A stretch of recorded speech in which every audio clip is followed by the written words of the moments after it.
My dear friends in Christ, welcome to our daily supper. Today, we are going to look at God, reflect on God as our refuge. God as our refuge.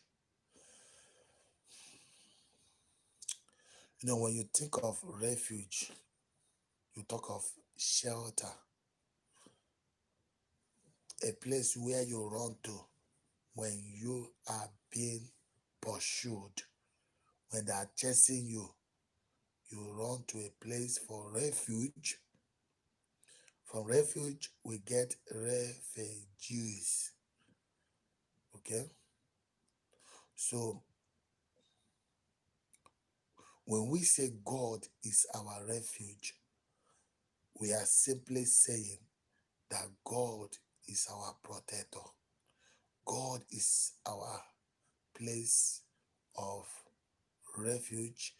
God is the one that protects us, that secures our lives. Anytime there is danger, you run to God, you feel secured.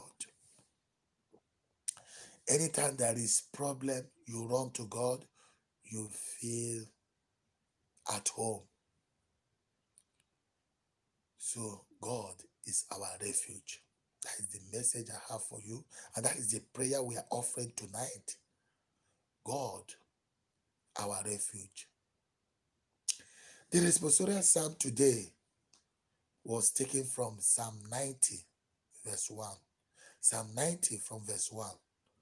And the response to the psalm declares, O Lord, you have been our refuge from generation to generation.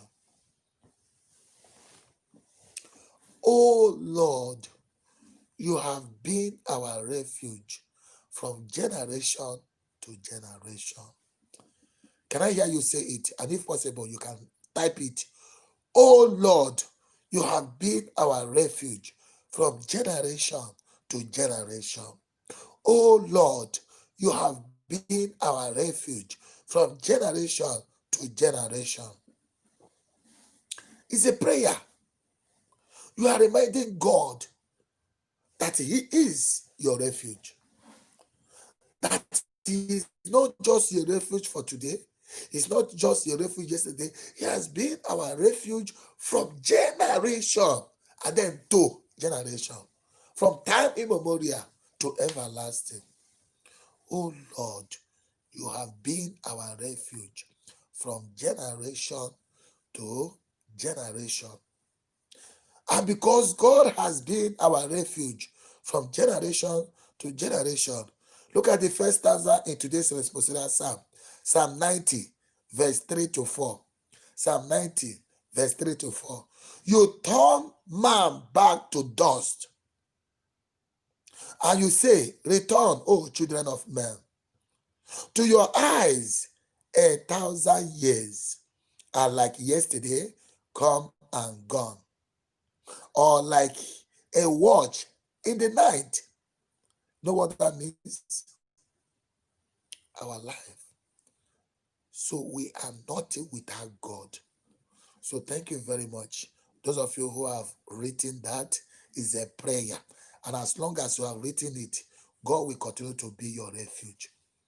God will continue to be your refuge. He say, oh Lord, you have been our refuge from generation to generation.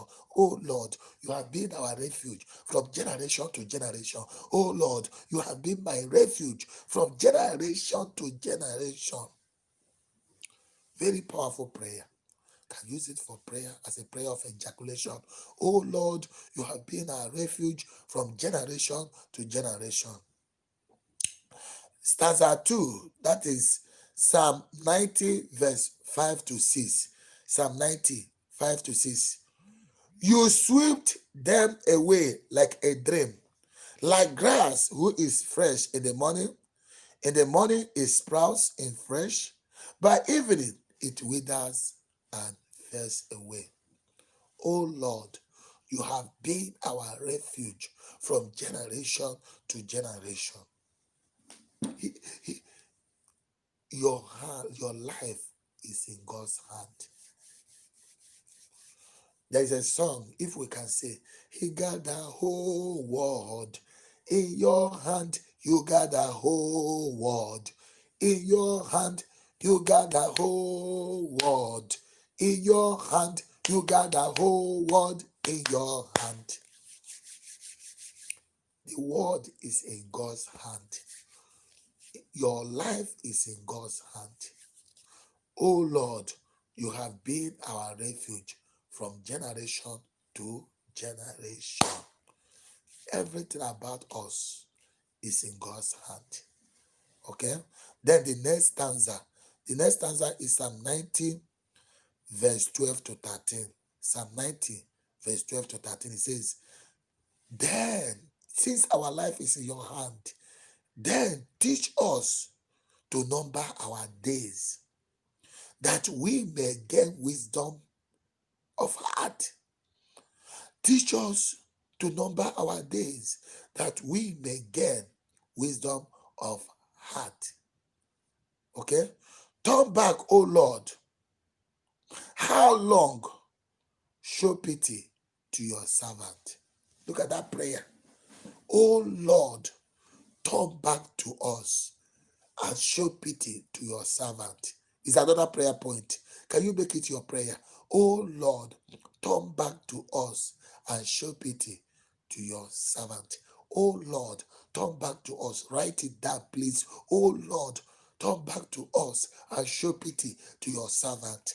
Oh Lord, turn back to us and show pity to your servant. Oh Lord, turn back to our family and show pity to your servant. Oh Lord, turn back to our state and show pity to your servant. Oh Lord, turn back to our nation and show pity to your servant. Oh Lord, turn back to our generation and show pity to your servant. Oh Lord, turn back to your servant and show pity.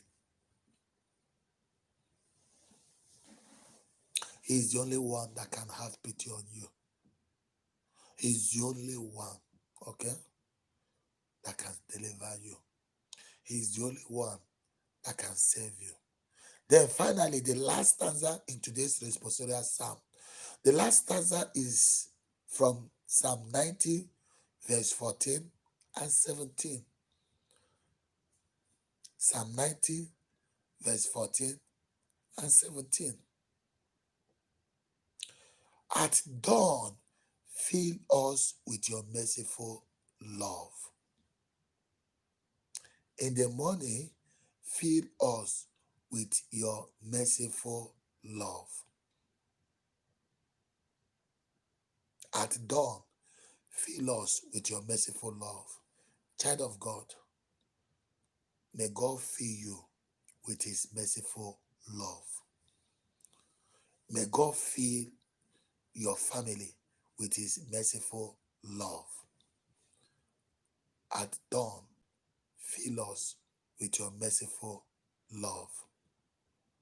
And when that happens, say, we shall exult and rejoice all our day. When God fills you with his merciful love, you shall exult and you will rejoice all your day.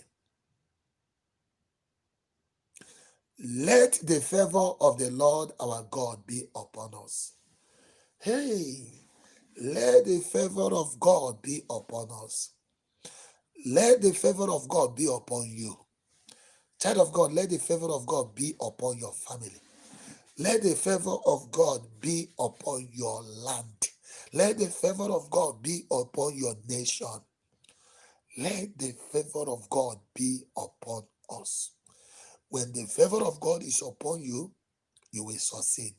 When the favor of God is upon you, you will shine. When the favor of God is upon you, things will work out for you. When the favor of God is upon you, the impossible shall become possible for you. When the favor of God is upon you, your enemies will be at your service. When the favor of God is upon you, those things that are hard for others will become easy for you.